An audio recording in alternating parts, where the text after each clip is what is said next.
안녕하세요. 네, 1년 만에 배워서 시간이 되게 많이 간 것 같아요. 그렇죠?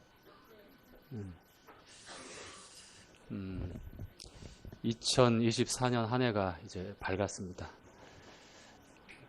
우리는 2024년 큰 기대를 갖고 또 나름대로 교회에서는 구체적인 계획을 또 실행할 또 계획입니다.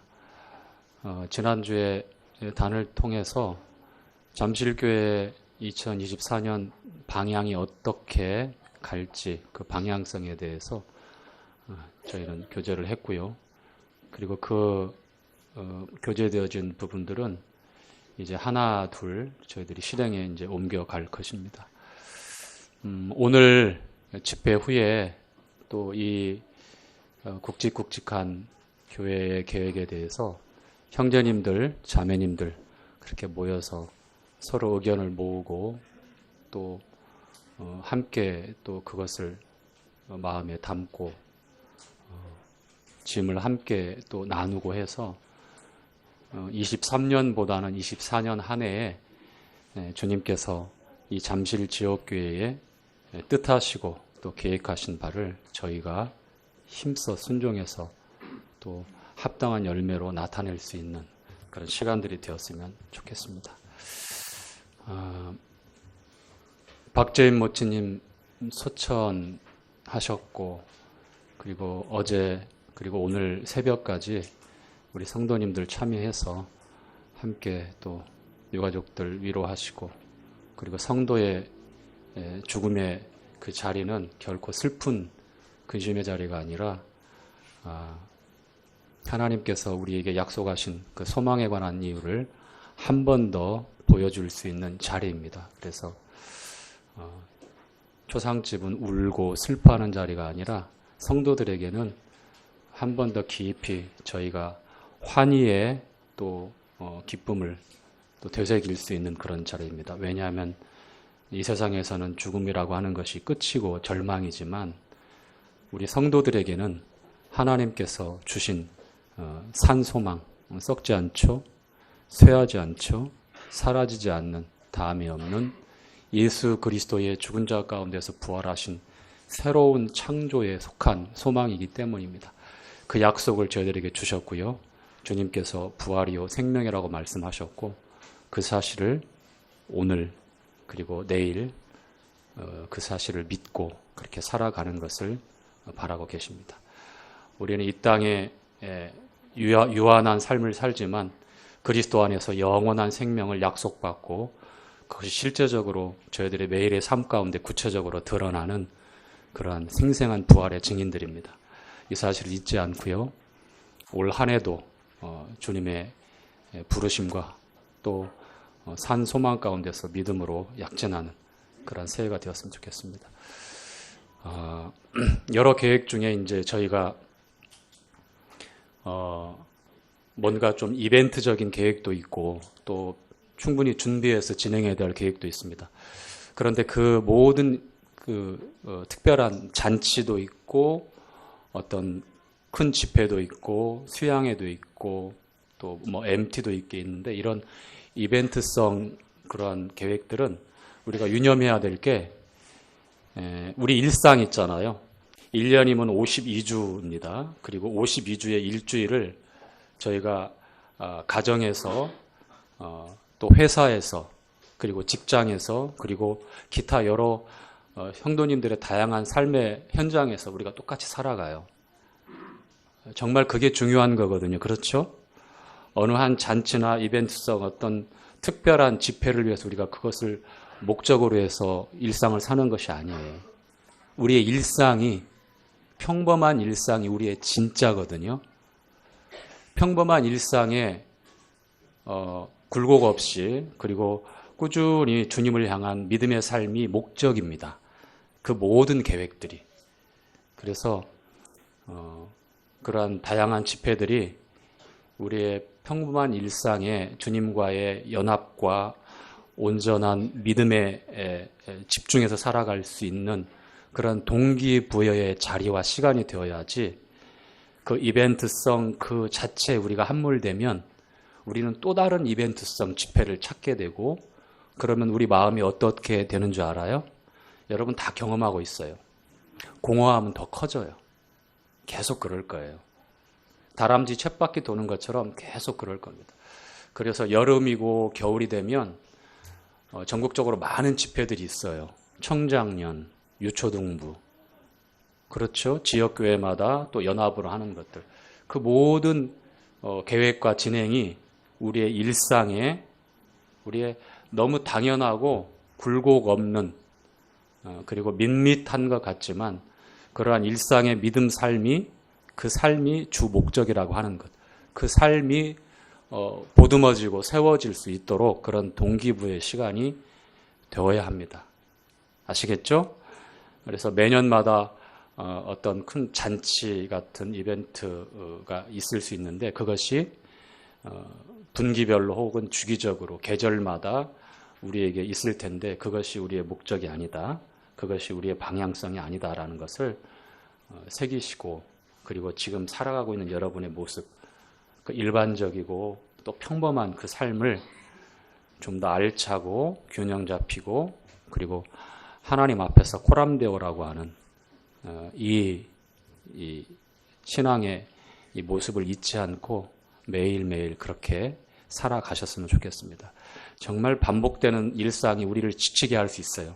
근데 모임이라고 하는 것은 이 모든 어려움들을 잘 다독거리고 나누고 서로 위로하고 회복하고 그리고 건강해질 수 있는 그러한 도가니와도 같아요.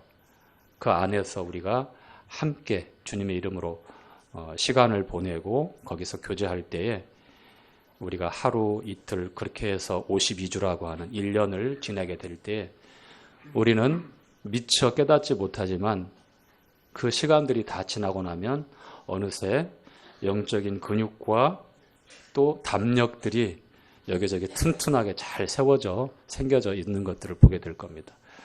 1년을 시작하는 즈음에 첫 주 이렇게 말씀을 맡으면서 어떤 말씀을 통해서 우리가 마음에 좋은 그런 마음을 가지고 주님 앞에서 돌아보고 준비를 할까 생각을 했어요. 그래서 여기저기 생각을 해보고 성경 이곳저곳 본문을 택해봤는데 결국 우리 성도님들이 처음 듣는 말씀을 택해봐야 되겠다 했는데 저는 항상 우리 성도님들이 항상 알고는 있지만 저는 처음 듣는 것처럼 얘기한다고 그렇게 제가 강조해서 말씀을 드리죠. 아마 오늘 교제하는 말씀 정말 태어나서 처음 듣는 말씀일 거예요. 저 나름대로 이런 강한 확신 속에서 이렇게 말씀을 교제하기를 원합니다. 이사야서 60장입니다.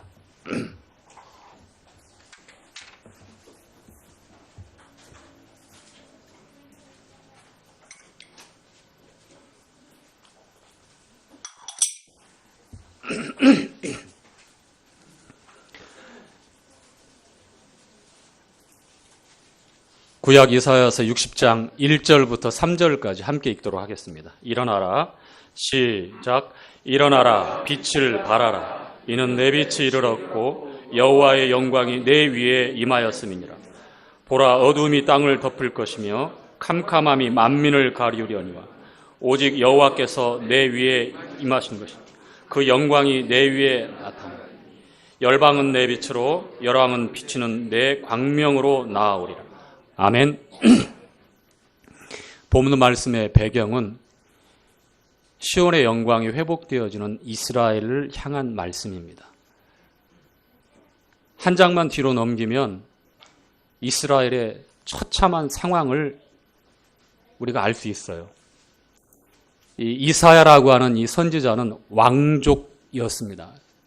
그러나 주님의 부르심을 받고 이제 남왕국 유다의 멸망을 슬퍼하면서 그 죄를 인하여 당하게 될 심판과 그리고 60장에 지금 기록되어져 있는 이 말씀처럼 어떻게 회복되어지고 주님께서 그 영광을 나타내실 것인지에 대한 위로와 소망의 말씀을 이렇게 하고 있습니다. 하나님의 약속이 아브라함에게 임했고 산자의 하나님이라고 일컬어지는 것처럼 아브라함과 이삭과 그 야곱의 그 약속의 계보를 따라서 이스라엘이 노예 생활하던 애굽, 이집트에서 출애굽을 하고 가나안을 이제 주님이 약속하신 그 땅에 정착하면서 나라를 열게 되죠. 그런데 시간이 지나지 않아서 하나님의 말씀을 버리고 가나안의 우상을 섬기며 가나안의 풍습과 그 가치에 매몰되어져서 가나안 백성들과 함께 하나님의 진노를 부추기는 심판을 피할 수 없는 그런 죄악된 삶을 살게 됩니다. 결국은 북왕국 이스라엘과 남왕국 유다로 갈라졌고 북왕국 이스라엘은 아스로에 의해서 주전 722년에 먼저 멸망을 하게 됩니다.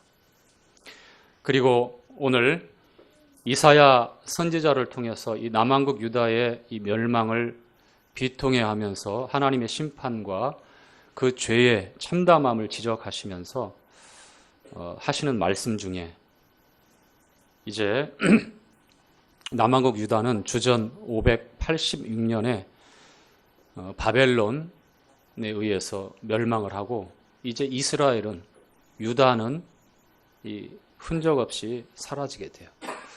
그래서 70년간이라는 그런 기나긴 시간 동안 포로 생활을 하고 그리고 주님께서 70년 후에 다시 나라를 세우지만 결국 다시 또 멸망하고 2000년이라고 하는 시간이 흘러서 1948년 5월 14일 날 이스라엘이 독립을 합니다. 이것은 기적 중의 기적이에요. 있을 수 없는 일이죠. 주님께서 무화과 나무의 비유를 배우라. 가지가 연하여지고 잎을 내면 여름이 가까운 줄 아나니 너희들이 이 일이 일어나는 것을 보거든 인자가 곧 문 앞에 가까이 이른 줄 알라라고 말씀하셨습니다. 2000년 만에 나라가 세워진다고 하는 것은 인류 역사 이래 결코 있어 본 일이 없어요. 유일무이한 역사예요. 하나님께서 말씀하신 것은 반드시 이루어집니다. 자, 천지는 없어지겠으나 여호와의 율법은 1.1핵이라도 사라지지 않고 다 이루어진다고 말씀했죠. 그래요. 영원한 하나님의 말씀은 사라지지 않습니다. 호언장담하고 세계 역사의 한 부분을 주락펴락했던 그런 영웅 호걸들의 그런 말들도 다 사라집니다. 유명한 그런 석학들의 그런 외침들도 사회의 개혁가들의 그런 모든 주장들도 다 사라져 갑니다. 역사가 다 대변하고 있어요. 웅변하고 있지 않습니까? 그렇죠? 그런데 하나님의 말씀은 이 우리 인류 역사에 있었던 어떤 설득력 있고 근거 있는 이야기와 말보다도 너무너무 확실하고 변하지 않는 말씀이고 하나님의 말씀은 진리이기 때문에 시대가 달라지고 사람들의 생각이 달라지고 우리의 기대가 완전히 다 뒤틀려도 절대 사라지지 않고 하나님의 때에 반드시 성취되어지고 이루어집니다. 그것이 바로 이스라엘의 독립이고 그 독립을 이스라엘이 이 땅에 새로 나라로 세워졌을 때에 그만큼 인자가 곧 문 앞에 가까이 이른 줄 알라고 하신 그 주님의 말씀을 우리가 경청해야 되는 거예요.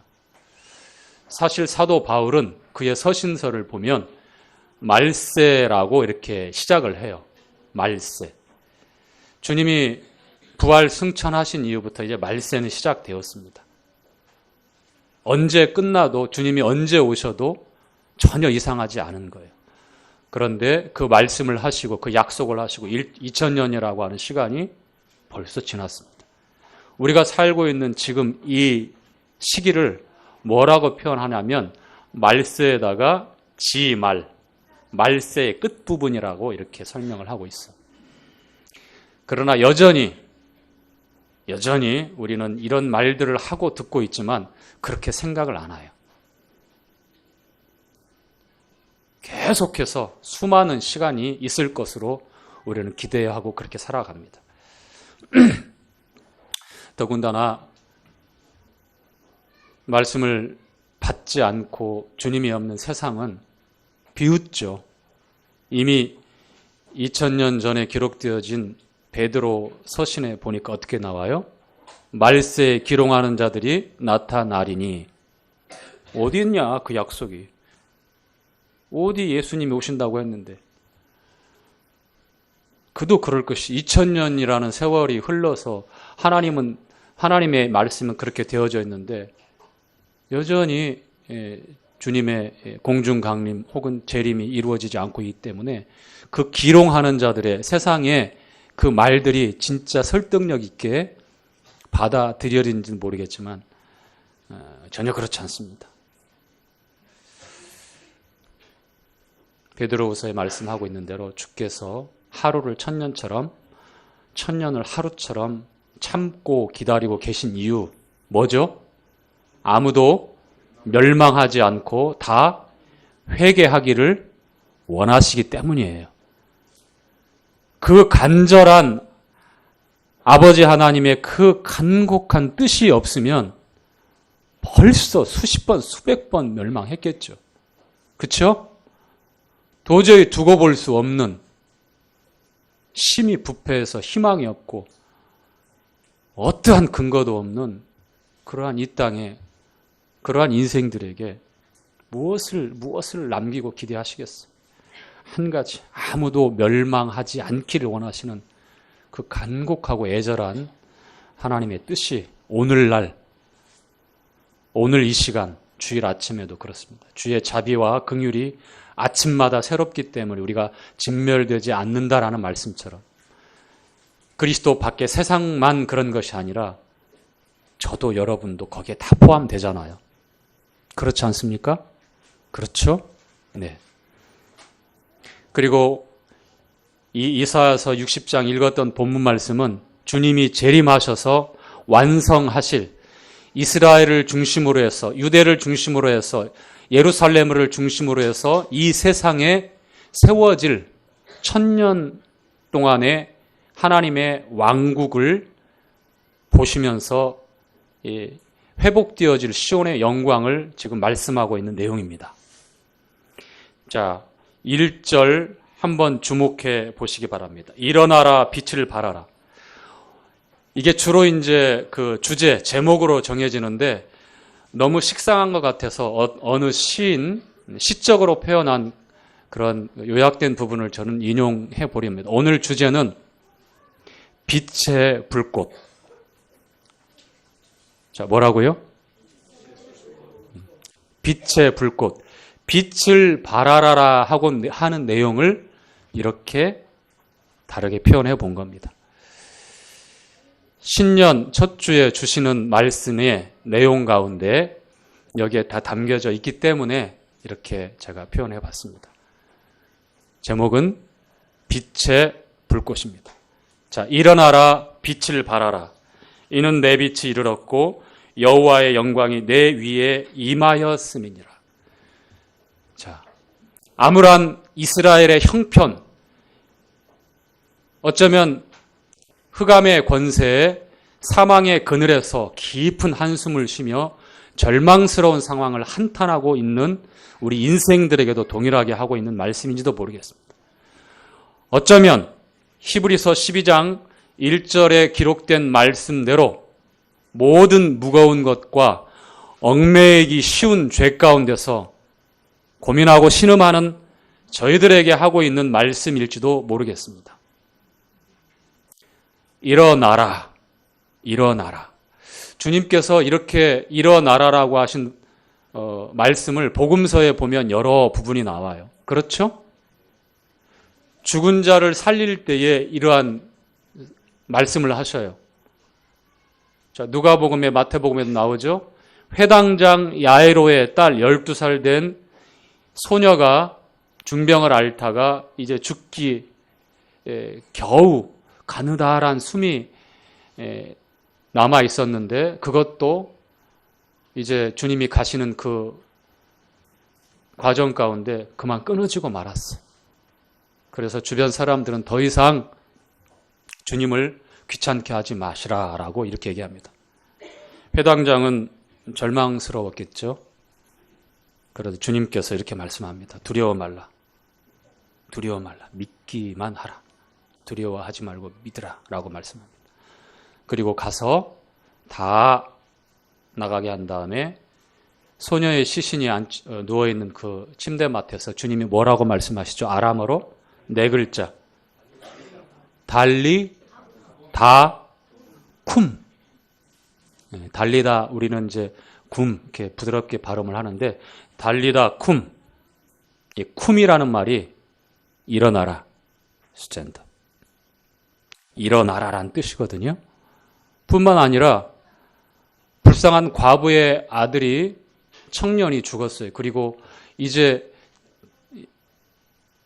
무덤에 묻기 위해서 관을 메고 사람들이 가고 있어요. 그 모습을 보고 주님이 가까이 가셔서 그 관에 손을 대고 일행이 멈췄을 때에 뭐라고 또 말씀합니까? 청년이여 일어나라. 일어나라. 똑같이.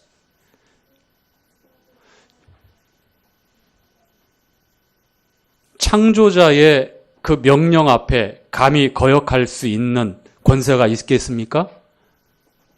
자, 소녀가 일어났습니다. 그리고 청년이 일어났습니다. 나사로야 나오너라.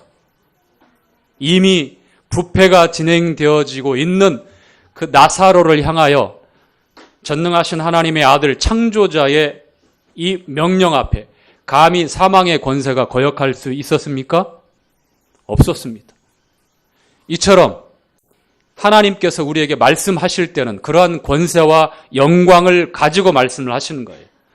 지금 일어나라 라고 말씀하실 때는 일어날 수 없는, 일어나서는 안 되는 그러한 기대와 바람을 넣어주는 것이 아니라 실제로 일어나야 되고 일어날 수 있고 일어날 수밖에 없는 그런 하나님의 영광을 나타내고 있는 그런 상황이라는 사실을 우리가 잊지 않기를 바랍니다.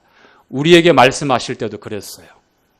흑암의 권세에 사로잡혀서 사망의 그늘에서 어찌할 수 없었을 때에 우리로 하여금 우리의 허물과 죄로 죽었던 우리를 향해서 일어나라, 일어나라. 여러분 여기에 앉아서 생명의 말씀에 귀를 기울이고 영이신 하나님께 먼저 예배를 드릴 수 있었던 것은 이런 하나님의 우리를 향하신 은혜의 선언, 은혜의 명령 앞에 우리가 하나님의 영광 앞에 나왔기 때문에 가능한 것 아닙니까?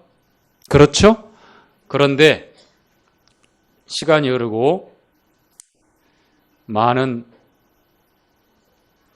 시행착오와 우여곡절을 겪으면서 어느덧 우리는 육신과 세상과 이 원수 사단의 관계에 점점점 힘을 잃고 또다시 악한 권세에 사로잡히고 또 우리를 쉽게 얽어매는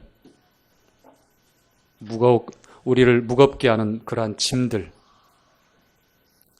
우리를 거추장스럽게 하는 그러한 무거운 짐들이 우리를 어렵게 합니다. 그래서 한 걸음 내딛고 그 자리에서 운신한다는 것이 상당히 곤란할 때가 있어요. 그냥 반복되는 일상 그 자체에만 함몰되어서 기쁨도 점점 약화되어지고 그 소망도 희미해지면서 더군다나 사랑의 역사는 기대할 수 없는, 그렇죠? 데살로니가 성도들에게 믿음의 역사, 소망의 인내, 사랑의 수고라고 하는 이와 같은 성도의 합당한 주님을 향한 삶에 대해서 능력도 그리고 기쁨도 다 사라지고 점점점 그저 그냥 해가 뜨면 그렇게 출근하고 학교에 가야 되고 마지못해 눈을 비벼야 되고 오늘도 잘 살았구나. 자기를 토닥토닥 하지만 주님으로부터 오는 기쁨과 또 모임에서 얻게 되는 위로와 또 회복에 대해서 너무너무 약해지고 관심도 저만치 해서 멀어지고 그러지 않습니까? 그렇죠? 그렇게 되어지죠? 자, 주님은 우리를 향해서 그렇게 되어지지 않기를 바라고 이스라엘을 향해서 소망이 없었어요. 포로로 만국의 서름으로 돌아와도 다 무너지고 옥토였던 그런 밭과 그리고 스위트홈이라고 했던 그런 전토들 집들이 다 황폐되어져서 어디서부터 어떻게 일으켜 세워야 될지 전혀 감이 잡히지 않는, 그래서 참으로 암담한 이스라엘을 향해서 말씀하고 있는 내용이에요. 일어나라, 일어나라. 현실만 보고 나의 형편만 보면 이 말씀 앞에서 참으로 반응하기 어렵겠죠? 그러나 결코 그렇지 않습니다. 내가 보고 있는, 내가 지금 경험하고 있는 이 현실이 진짜가 아닌 거예요. 하나님께서 나에게 약속하고 일어나라, 빛을 발하라 라고 말씀하실 때는 주님이 우리에게 주신 약속이 있어요. 반드시 실현하는 그 약속. 자, 이어지는 말씀에 빛을 발하라 라고 말씀을 하고 있지요. 그렇죠? 자, 이것은, 빛은 요한일서 1장에 나와 있는 대로 하나님은 곧 빛이시라 라고 말씀을 하고 있습니다. 하나님은 빛이시라. 그리고 요한복음 1장에 보니까 빛에 대해서 말씀을 하고 있어요. 세상에 온 참 빛이 있었나니, 침례 요한은 이 빛이 아니었고 빛을 증거하는 자였습니다. 그렇죠? 참 빛이 와서 사람들에게 비쳤습니다. 이 빛을 가리켜서 사람들의 뭐라고 했죠? 생명이라고 그랬어요. 생명. 뭐라고요? 우리의 생명이 빛이라고 말씀합니다. 이 빛이, 참 빛이 누구십니까? 그리스도, 우리 주님, 하나님의 아들이죠. 그렇죠? 빛을 발하라. 너의 역량을 동원해서 너의 배경과 내가 할 수 있는, 잘할 수 있는 재능을 동원해서 뭔가 효과적인 그런 변화를 나타내라고 하는 것이 아니라 우리 안에 임한 생명이신 그리스도를 나타내라라고 하는 말씀이 빛을 발하라라고 하는 말씀이에요.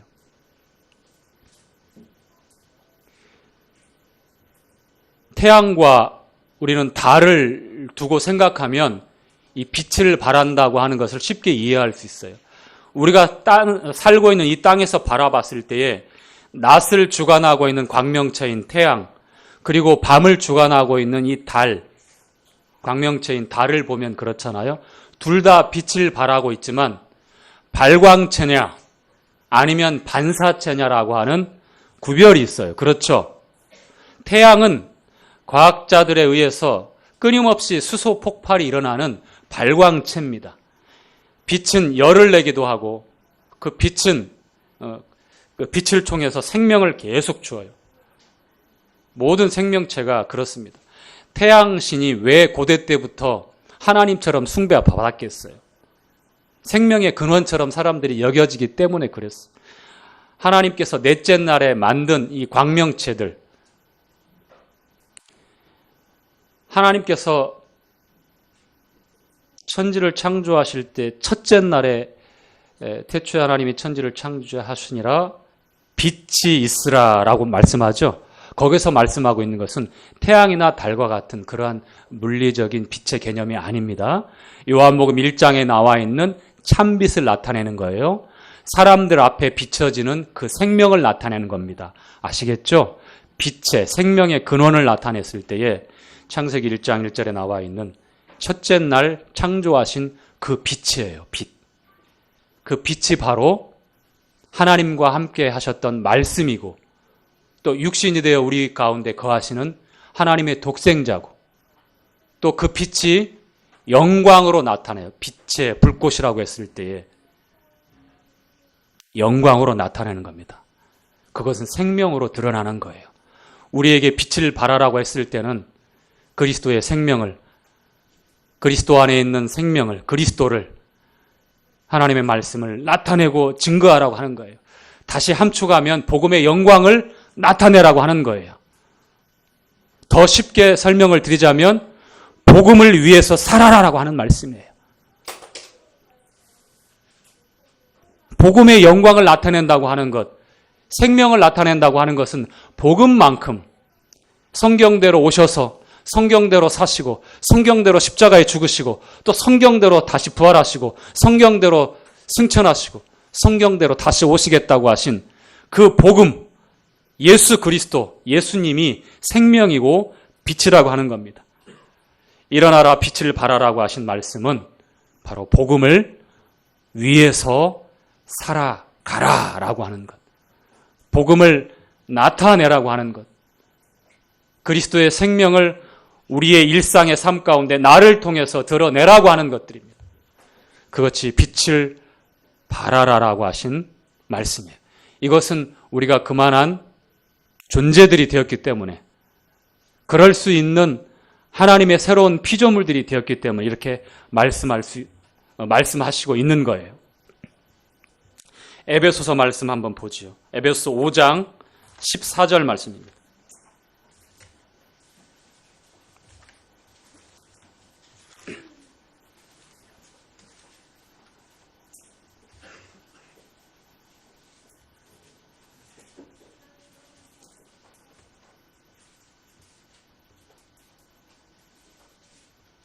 에베소서 5장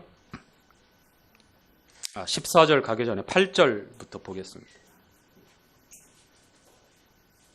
시작. 너희가 전에는 어두움이더니 이제는 주 안에서 빛이라. 자, 우리가 어둠이었는데 이제는 주 안에서 뭐라고 말씀하죠? 빛이라. 정말 그렇습니까? 예수님만이, 하나님만이 성경을 시작할 때 빛이라고 말씀하셨습니다. 우리 안에 있는 생명이 빛이라고 말씀하셨습니다. 그런데 이제 그 생명의 빛 비춤을 받고 그 생명 안에 들어온 우리를 향해서, 여러분을 향해서, 당신을 향해서 성경은 주 안에서 빛이라고 말씀하셔요. 그래서 마태복음 5장에 주님께서 너희는 세상에 무엇이라고 선언하시죠? 빛이라. 세상에 빛이 되기 위해서 노력하라라는 게 아니라 세상에 빛이 되기 위해서 연습하라고 그렇게 말씀하고 있는 것이 아니라 이미 빛이다. 빛은 비추는 것이고 그 빛을 발하는 것이고 그 빛을 나타내는 거예요. 여러분, 햇빛의 특징이 있죠?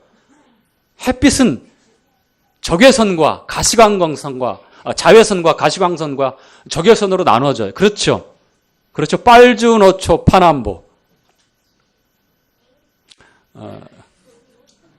가시광선을 프리즘으로 통과하면 7가지의 색깔이 나오죠. 그렇죠? 빨주노초 파남보. 하나님은 빛이시라고 했을 때에 왜 7가지의 색깔이 나왔겠어요? 왜? 완전하신 분을 나타내요. 하나님은 빛이시라. 삼위일체의 하나님이에요. 적외선, 가시광선, 자외선. 자, 치료하는 광선은 뭐예요? 적외선이잖아요. 그렇죠? 빨간색 위에 치료하는 광선. 그 다음에 심판하고 죽이는 광선. 소독기 광선은 어떤 색깔이에요? 보라색이죠? 파란 보라색이. 보라색 밑에가 그래요. 빛은 다 생명이라고 했을 때 다 품고 다 살리고 그런 게 아니라 심판하는, 공의를 따라 심판하시는 하나님을 나타내기도 합니다. 복음에는 하나님의 생명, 하나님의 영광이 나타나 있어요. 빛을 발한다고 하는 것은 주 안에서 우리가 빛이 되었기 때문에 그렇게 할 수 있는 거예요. 자, 계속해서 9절 읽어보죠. 시작. 빛의 자녀들처럼, 8절 말미군요. 시작. 빛의 자녀들처럼 행하라. 빛의 열매는 모든 착함과 의로움과 진실함에 있느니라. 네, 거기까지. 그 다음에 14절로 한번 가볼까요?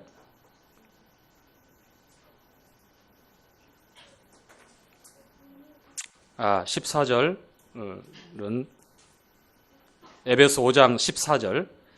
자, 시작. 그러므로 이르시기를 잠자는 자여 깨어 죽은 자들 가운데서 일어나라. 자, 여기서 잠자는 누구고 죽은 자는 누굽니까? 먼저 죽은 자들은 누구죠? 마태복음 8장에 기록되어 있죠. 제자 중에 한 사람이 아버지 장례를 마치고 주님 쫓겼습니다. 그러니까 주님께서 저희 죽은 자들로 저희 죽은 자를 장사하게 하고 너는 나를 쫓으라. 2번 나와요. 죽은 자들과 죽은 자.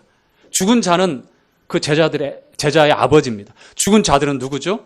여전히 살아있지만 하나님의 은혜 안에 들어오지 못한 세상 사람들을 가리켜요. 모든 사람들. 우리처럼 똑같은 신진대사와 생리현상을 겪고 똑같이 살아가고 있지만 주 안이 아니라 주 밖에, 그리스도 밖에 있는 세상 사람들을 가리켜서 죽은 자들이라고 말해요. 이 죽은 자들 가운데서 잠자는 자여 깨어라고 말씀합니다. 일어나라라고 하는 거예요. 우리가 어느 때부턴가 이 죽은 자들 가운데서 그들과 보폭을 맞추면서 그들과 함께 동거동락을 하면서 그들의 삶을 그리워하면서 그들을 우리의 삶의 모델로 삼고 그렇게 그리워하고 안타까워하면서 저렇게 해봐야지. 그렇게 살고 있다는 거예요. 이미 잠들어 있는 거예요. 그래서 일어나라, 깨어라라고 말씀을 하시고 있잖아요. 여러분 어때요? 그렇지 않아요? 뭔가를 보면서 예능 프로그램을 보면서 히히하호하해요. 그 다음에 굉장히 좋은 수목 드라마, 금토 드라마 보면서 간절히 가슴 시려와요. 아이돌들의 까불까불대는 걸 보면서 너무너무 즐거워요. 그러면서 내 마음이 어느덧 거기를 동경하고 있잖아요. 안 그런가요? 저의 마음을 낱낱이 지금 폭로하는 것 같아가지고 참 부끄럽습니다만 저희가 지금 그렇게 살고 있어요. 깨어라, 일어나라, 일어나라. 죽은 자들 가운데서 잠자는 자요. 깨어라. 자, 계속해서 한번 읽죠. 그리스도께서 시작.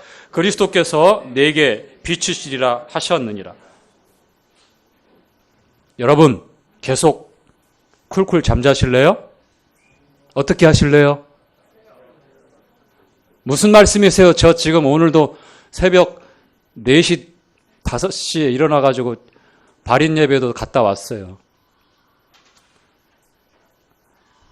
너희들 보자. 이따 말씀 들을 때 꼬박꼬박 전화 안 전화 보자. 그런데 다행히 아직까지 안 전화서 잘합니다. 이런 거를 가리키는 것이 아니라 우리가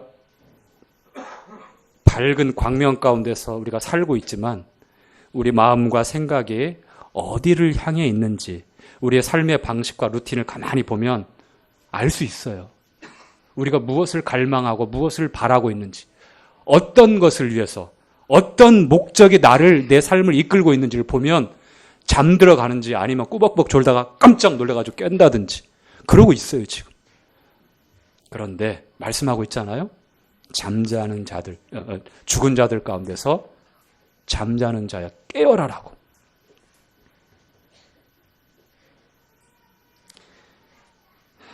참 신년부터 시간을 오버하면 너무 덕이 안 될 것 같아서 말씀을 빠른 시간에 요약을 해보려 합니다. 자, 이사야서 60장으로 가죠. 2절 말씀 보겠습니다. 왜 우리가 일어나서 빛을 발해야 되는지 그 이유가 2절 말씀에서 나와 있어요. 자, 시작. 보라, 어두움이 땅을 덮을 것이며. 자, 어떻게 된다고요? 어두움이 땅을 덮을 것이며. 지금 우리 사는 세상, 우리 주변을 둘러보시면 지금 그렇게 이미 되어졌다고 저는 분별이 되어집니다. 여러분 그렇지 않습니까?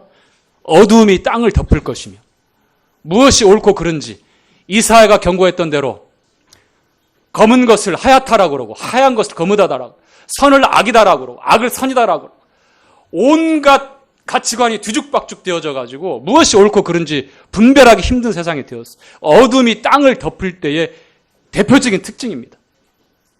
주님의 심판이 가까웠다는 것. 자, 계속해서 읽겠습니다. 보라, 어둠이 땅을 덮을 것이며 캄캄함이 만민을 가리우려니와 오직 여호와께서 내 위에 임하실 것이며 그 영광이 내 위에 나타나리라. 자, 3절까지. 열방은 내 빛으로, 열왕은 비추는 내 광명으로 나아오리라. 여러분 출애굽기 33장에 보면 모세가 하나님께 주의 영광을 보여달라고 간구합니다. 그러니까 주님께서 나를 보고 살 자가 없다라고 말씀. 내가 네 앞에서 지나갈 것인데 너를 움푹 패인 반석에 숨기고 너를 덮고 있다가 내가 지나간 다음에 내 뒷모습을 볼 것이다. 나를 보고 살 자가 없다. 왜냐하면 디모데서에도 이렇게 나오잖아요. 하나님은 아무도 볼 수 없고 가까이 할 수 없는 빛 가운데 있다고 그랬어요. 빛이 우리에게 따뜻하게 생명을 주고 우리가 품지만 하나님은요, 죄가 있는, 해결되지 않은, 변화되지 않은 상황에서 우리가 부활되지 않고 영화로운 상태가 되지 않아서 영화로운 하나님 앞에 갈 수 있다. 그럴 수 없어요. 그런데 놀라운 거는 요한복음 14장에 빌립이 내가 곧 길이요 진리요 생명이 나로 말미암아 아버지께 올 자가 없다. 너희가 나를 알았으면 아버지도 알 것이고 이제 나를 보았으니 아버지를 보았다라고 이렇게 얘기합니다.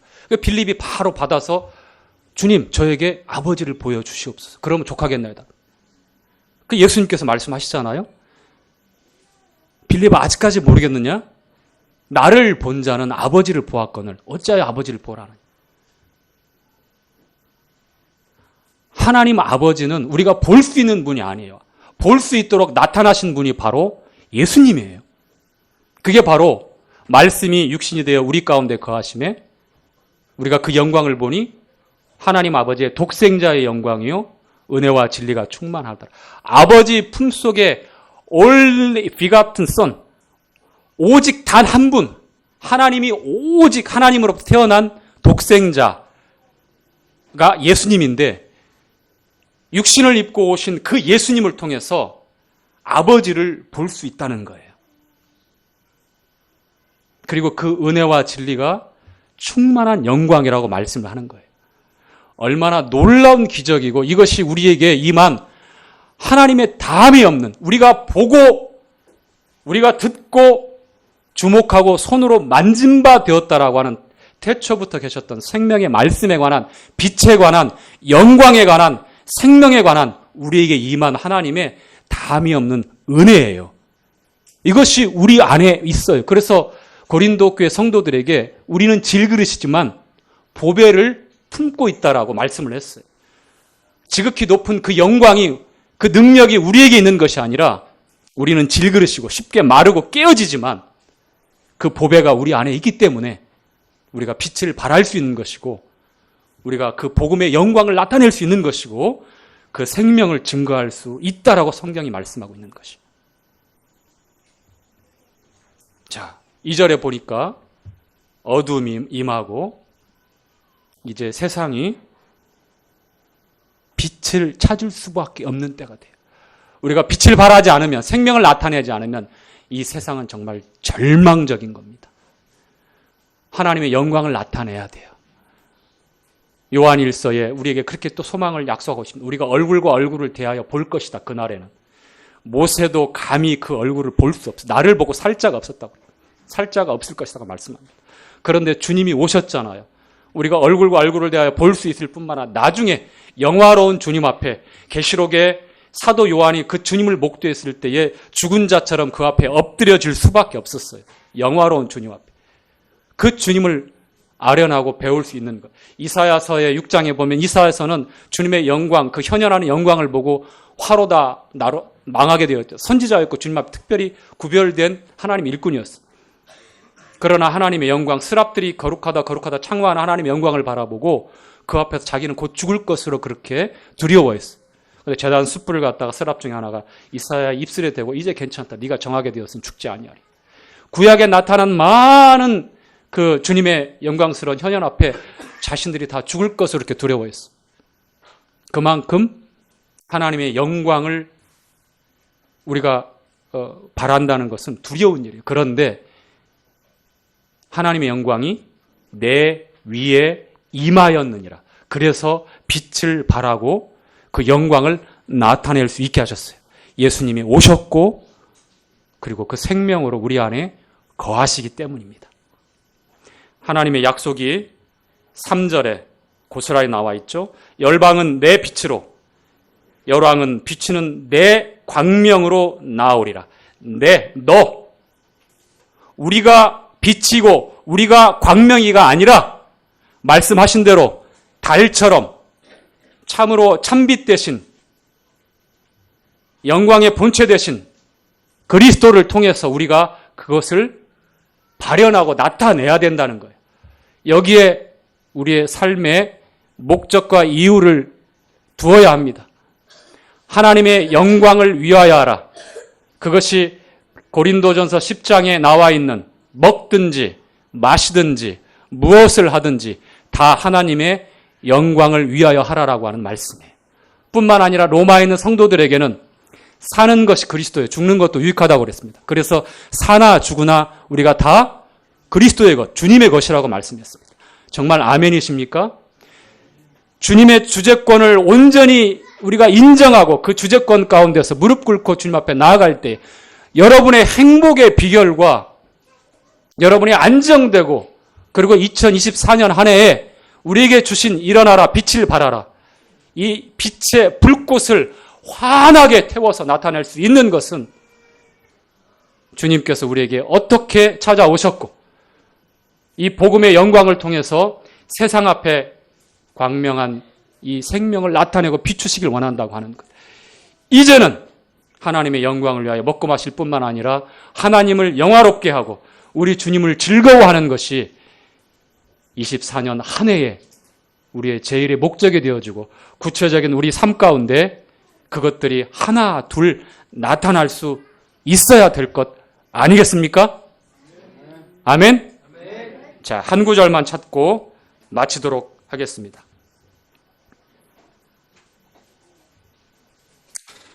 마태복음 5장 말씀입니다.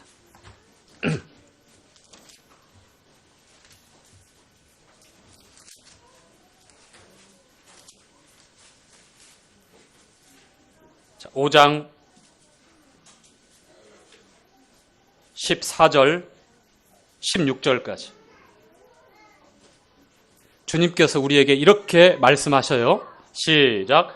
너희는 세상의 빛이라. 산 위에 있는 동네가 숨기지 못할 것이요 사람이 등불을 켜서 말 아래 두지 아니하고 등경 위에 두나니 이러므로 사람에게 비치느니라.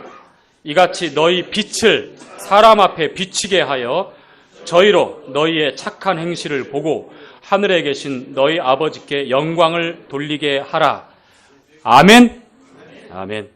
자, 주신 말씀 기억하고요. 우리에게 부족함도 있고 어리석음도 있고 여러 가지로 약함도 있습니다. 그러나 우리는 세상의 빛이라고 주님이 그렇게 말씀하고 계십니다. 노력하는 것, 연습하는 것이 아니에요. 우리는 복음의 영광의 빛, 그 생명을 나타내는, 복음의 영광을 나타내는 이 빛이 불꽃으로 타올라서 우리 주님이 만방에 드러날 수 있는, 왜냐하면 어둠이 온 세상을 덮고 이 세상 사람들은 정말 절망스러운 한숨을 쉬는 그러한 때가 도래했습니다. 열방이, 열왕이 우리의 빛을 보고 우리의 영광을 보고 우리에게 있는 그 하나님의 빛과 생명이신 그 영광을 보고 돌아온다라고 이렇게 약속을 하고 있습니다. 잊지 마십시오. 저와 여러분이 그러한 존재라고 하는 사실을 마치겠습니다.